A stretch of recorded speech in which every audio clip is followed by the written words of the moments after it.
In today's video, I'm going to teach you how to sign into Slack on mobile using a QR code. This method is really handy if you're already signed in on your computer and you want to quickly get set up on your phone without typing in your email, password, or workspace URL.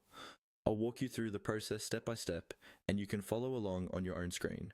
First, make sure you're signed into Slack on your desktop browser or desktop app. At the top left of the Slack window, you'll see the name of your workspace. Right next to that workspace name, there's a small arrow.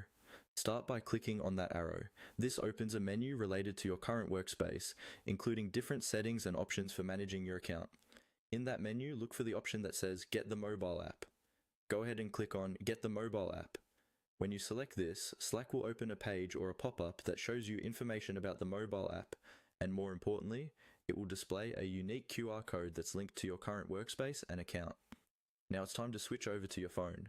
If you haven't installed the Slack mobile app yet, open your device's app store, search for Slack, and install the official app. Once the app is installed, open Slack on your mobile device.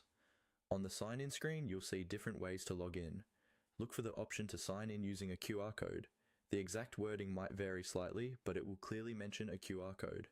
Tap that QR option, and your phone's camera will open inside the Slack app. Point your phone's camera at the QR code that's displayed on your computer screen.